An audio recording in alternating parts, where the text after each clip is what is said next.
നമസ്കാരം. ഇന്ന് ഞാൻ നിങ്ങളുമായിട്ട് സംസാരിക്കാൻ ഉദ്ദേശിക്കുന്നത് ചന്ദ്രനുമായി ബന്ധപ്പെട്ടുള്ള ഒരു യോഗത്തെക്കുറിച്ചാണ്. പേര് സുനഫ യോഗം. ഇതിൻ്റെ കണക്ട് ചെയ്തിട്ട് കുറേ യോഗങ്ങളുണ്ട്. അത് ഓരോന്നായി നമുക്ക് പറയാം. ഇന്ന് സുനഫ യോഗത്തെക്കുറിച്ച് സംസാരിക്കാം. ഇത് ഒരു ധനയോഗമാണ്.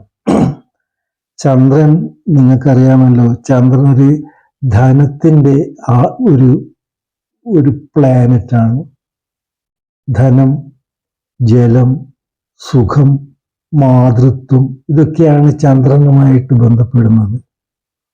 അപ്പോൾ ഈ യോഗം ഉള്ള ഒരാൾക്ക് ധനപരമായിട്ടുള്ള ഒരുപാട് ഗുണങ്ങൾ ഉണ്ടാകും, അനുഭവിക്കാൻ കഴിയും.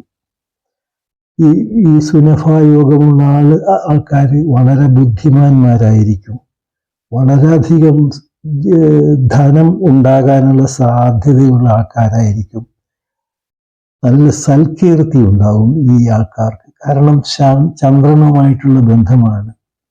ബലവാനായിട്ട് നല്ല സ്ഥാനത്തിൽ നിൽക്കുന്ന ചന്ദ്രൻ വളരെ സ്വഭാവത്തിലൊക്കെ വളരെ ഉന്നതമായ സ്ഥാനം നമുക്ക് ഉണ്ടാക്കിത്തരും. പിന്നെ ഈ വെൽത്തുകളൊക്കെ തന്നെ നമുക്ക് ഈസി ആയിട്ട് കിട്ടില്ല. ഈ സുനഫ യോഗത്തിലുള്ള ആൾക്കാർക്ക് ആ വെൽത്ത് അവരുടെ അധ്വാനത്തിൻ്റെ കൂടി ഒരു ഫലമായിരിക്കും. പക്ഷേ അധ്വാനിച്ചിട്ടും കിട്ടാത്ത ആൾക്കാർ ഒരുപാടുണ്ടല്ലോ. അതായിരിക്കില്ല സുനഫ യോഗക്കാർ. അവർ അധ്വാനിച്ചാൽ അതിൻ്റെ പ്രതിഫലം ഡെഫിനറ്റായിട്ടും കിട്ടും. ഒരു ഉദാഹരണം ഞാൻ പറയാം. ഈ സുനഫ ഒരു ബിസിനസ് എടുക്കുക, അല്ലെങ്കിൽ നമ്മൾ ചെറിയൊരു കച്ചവടം എടുക്കുക, ഒരു ചെറിയൊരു ഹോട്ടൽ. അത് ഒന്ന് രണ്ട് വ്യക്തികൾ നടത്തി പരാജയപ്പെട്ടു. ഫിനാൻഷ്യലി ഒരുപാട് പ്രശ്നങ്ങളും നഷ്ടങ്ങളും ഉണ്ടായി. ഈ ഒരു സ്ഥാപനം ഈ സുനഫ യോഗമുള്ള ഒരു വ്യക്തി ഏറ്റെടുക്കുകയാണെങ്കിൽ അതിന് പ്രതീക്ഷിക്കാത്ത ഒരു മാറ്റങ്ങൾ ഉണ്ടാകും, അനുകൂലമായ മാറ്റങ്ങൾ. വെച്ചാൽ ആ ഹോട്ടലിൻ്റെ അടുത്ത് എന്തെങ്കിലും ഗവൺമെൻറ് സ്ഥാപനങ്ങൾ വരും, അല്ലെങ്കിൽ റോഡ് വരും. അങ്ങനെ പ്രതീക്ഷിക്കാത്ത മാറ്റങ്ങൾ വന്നിട്ട് അത് വലിയൊരു സക്സസ്ഫുൾ വെഞ്ചറായിട്ട് മാറും. ഇത് ഞാനൊരു ഉദാഹരണം പറഞ്ഞതാണ്. സുനഫ യോഗക്കാർക്ക് ഇങ്ങനെ ധനം ആർജിക്കാനുള്ളൊരു യോഗം ഉണ്ട്. ജനങ്ങളുമായിട്ടുള്ള സമ്പർക്കം, വളരെ നല്ല സമ്പർക്കമുണ്ടാകും. ആ സമ്പർക്കത്തിന് നമ്മൾ നല്ല സാമർഥ്യമുണ്ടാകും. ജനങ്ങളോട് ഇടചേരാൻ, അവരുമായിട്ട് ചേർന്ന് ബിസിനസ് ചെയ്യാനും അങ്ങനെ ധനമുണ്ടാക്കാനും ഈ യോഗക്കാർക്ക് സാധിക്കുന്നതാണ്. പിന്നെ ഈ ജലസംബന്ധമായിട്ടുള്ള കാര്യങ്ങൾ, കാരണം ഈ യോഗം സുനഫ യോഗം വരുന്നത്, ആദ്യം അത് പറയാം നമുക്ക്. ചന്ദ്രന്റെ സെക്കൻഡ് ഹൗസ്, അത് പ്രത്യേകം നമ്മൾ കണക്കിലാക്കണം. The distance between moon and the planet concerned, അത് എപ്പോഴും ഒരു ഹൗസിന്റെ ഡിഫറൻസ് ഉണ്ടാകണം.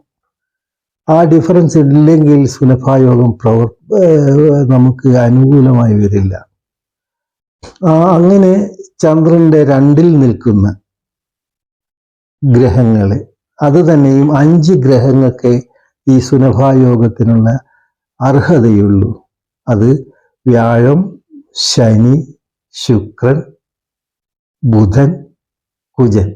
ഈ 5 ഗ്രഹങ്ങൾക്ക് മാത്രമേ സുനഫ യോഗത്തിനുള്ള അനുഭവങ്ങൾ കിട്ടുകയുള്ളൂ. സൂര്യനോ അല്ലെങ്കിൽ രാഹുകേതുക്കളോ നിന്നാൽ സുനഫ യോഗം പ്രായോഗികമാവുകയില്ല. ഇനി ഈ യോഗം വരുന്നത്, ഉണ്ടാകുന്ന ഫലങ്ങളെ, കാരണം അത് ഓരോ പ്ലാനറ്റുകൾ നിൽക്കുമ്പോൾ ആ പ്ലാനറ്റിന് ബന്ധപ്പെട്ട തരത്തിലുള്ള അഭിവൃദ്ധിയായിരിക്കും നമുക്കുണ്ടാവുക. സപ്പോസ് ഈ ചന്ദ്രന്റെ 2 വ്യാഴമാണ് നിൽക്കുന്നത്. അപ്പോൾ വ്യാഴം നിൽക്കുമ്പോൾ ഈ ധനപരമായ മെച്ചങ്ങൾ പറയുന്നുണ്ട്. പക്ഷെ ആ മെച്ചങ്ങൾ വ്യാഴത്തിന്റെ ഉന്നതമായ ചിന്താഗതി കൊണ്ടും ബുദ്ധിശക്തി കൊണ്ടും പ്രഭാഷണ ശക്തി കൊണ്ടും യാത്ര കൊണ്ടും ഒക്കെ പഠിപ്പിക്കൽ കൊണ്ടും അല്ലെങ്കിൽ നിയമപരമായ കാര്യങ്ങൾ ഉപദേശിച്ചുകൊണ്ടും കൗൺസിലിംഗ് നടത്തി ഇങ്ങനെയായിരിക്കും അവർ ധനമുണ്ടാക്കുക. അത് വലിയൊരു സമ്പാദിക്കാനുള്ളൊരു യോഗം തന്നെയാണ്. ഈ 2 ശുക്രനാണ് നിൽക്കുന്നതെങ്കിൽ സൗന്ദര്യവുമായി ബന്ധപ്പെട്ട് കലകളുമായി ബന്ധപ്പെട്ട് അങ്ങനെയുള്ള ബിസിനസ്സുകളില്ലേ, ഈ ലക്ഷറി ടൈപ്പ് ബിസിനസ്സുകളുമായി ബന്ധപ്പെട്ടായിരിക്കും അവരെ ഉയർച്ചയുണ്ടാവുക. ബുധനാണെങ്കിൽ അത് IT ടൈപ്പ് മേഖലകളിലും നല്ല ബുദ്ധിയും വളരെ സ്പീഡോടുകൂടി ചെയ്ത് കിട്ടുന്ന കാര്യങ്ങൾ അനുഷ്ഠിക്കാനുമുള്ള, അങ്ങനെ ചെയ്താൽ നല്ല ഗുണങ്ങൾ കിട്ടുന്ന ഒരു യോഗമാണ് ബുധന്. അത് IT മേഖലകളൊക്കെയാണ് ആ ബുധൻ നിൽക്കുന്ന ആൾക്കാർക്ക് ഏറ്റവും യോജിച്ചതായിട്ട് ഒരു ബിസിനസ് പറയാം. കുജനാണ് നിൽക്കുന്നതെങ്കിൽ ധൈര്യം കൊണ്ടുള്ള ബിസിനസ്സുകളാണ് പറയുക. ബിസിനസ് എന്നല്ല, നമ്മൾ ചെയ്യുന്ന ആക്ടിവിറ്റീസ്, അത് നമ്മൾ ബിസിനസ് ആകണമെന്നൊന്നുമില്ല. ആ ഒരു ആക്ടിവിറ്റി കുജനാണ് നിൽക്കുന്നതെങ്കിൽ അവൻ നല്ല ധൈര്യത്തോടുകൂടി സംസാരശേഷി കൊണ്ടും ആൾക്കാരെ നിയന്ത്രിച്ചിട്ട് ധനങ്ങൾ ഭൂമി സംബന്ധമായ വഴിയിൽ കൂടി പോയിട്ട് ധനങ്ങൾ ഒരുപാട് ഉണ്ടാക്കാനുള്ള യോഗമാണ്. ഇനി ശനിയാണ് നിൽക്കുന്നതെങ്കിൽ അത് മിതമായിട്ടുള്ള സംസാരത്തോടുകൂടി വളരെ നിയമപരമായിട്ട് അങ്ങനെ ചെയ്തിട്ട് നമുക്ക് ധനമുണ്ടാക്കേണ്ട വഴികൾ, അതായിരിക്കും ശനി ഈ ചന്ദ്രന്റെ 2 നിന്നാലുള്ള യോഗം. മറ്റ് ഗ്രഹങ്ങളിൽ നിന്നാൽ അത് വിപരീത ഫലങ്ങളാണ് തരിക. കൂടാതെ ഈ ഗ്രഹങ്ങൾക്ക് തന്നെ ബലമുണ്ടായിരിക്കണം. ചന്ദ്രനും ബലമുണ്ടായിരിക്കണം. ചന്ദ്രൻ നല്ല ബലമുള്ള രാശിയിൽ നിന്നാലാണ് ഈ യോഗം നമുക്കുണ്ടാകുന്നത്. ചന്ദ്രനെ നമുക്കറിയാം, ചന്ദ്രൻ എന്ന് പറഞ്ഞാൽ ധനത്തിൻ്റെയും മനസ്സിൻ്റെയും പ്രതീകമാണ്. കാരണം നമുക്കറിയാം ചന്ദ്രന്റെ ഉത്ഭവം പാലാഴി മഥനമാണ്.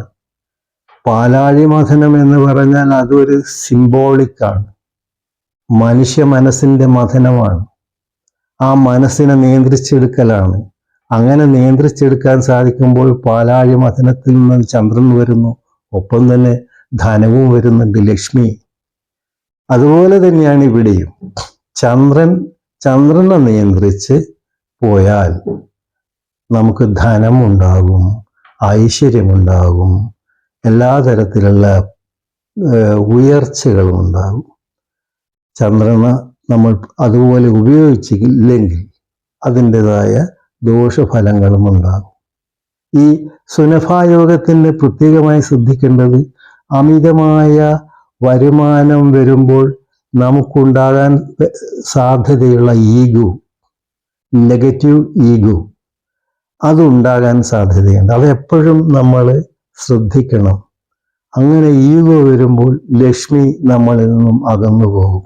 ലക്ഷ്മി എപ്പോഴും നമ്മളിലേക്ക് എത്തിയാൽ പിന്നെ അവിടെ നിന്ന് പോകാനുള്ള ഒരു അവസരം കാത്താണ് ഇരിക്കുക. എന്തെങ്കിലും ഒരു റീസൺ കിട്ടിയാൽ ലക്ഷ്മി നമ്മളെ വിട്ടുപോകും. ഒരിക്കലും ആ റീസൺ നമ്മൾ കൊടുക്കരുത്. ധർമ്മം ചെയ്യുക, മനസ്സിന് ക്ലീനാക്കി വെക്കുക, ആരോടും വിദ്വേഷമില്ലാതെ സ്നേഹത്തോടുകൂടി പെരുമാറി നമ്മുടെ കർമ്മങ്ങൾ, നമുക്ക് സുനഭായോഗം തരുന്ന ആ യോഗം അനുഭവിക്കുവാനുള്ള കർമ്മങ്ങൾ വളരെ വൃത്തിയോടുകൂടിയും ഭക്തിയോടുകൂടിയും ചെയ്താൽ സുനഭായോഗം ഒരു വലിയ യോഗമായി തന്നെ നമുക്ക് അനുഭവിക്കാൻ കഴിയും. ഇത്ര മാത്രമേ എനിക്ക് ഈ സുനഭായോഗത്തെ പറ്റി പറയാനുള്ളൂ. ബാക്കി അടുത്ത യോഗങ്ങളെ പറ്റി നമുക്ക് സംസാരിക്കാം.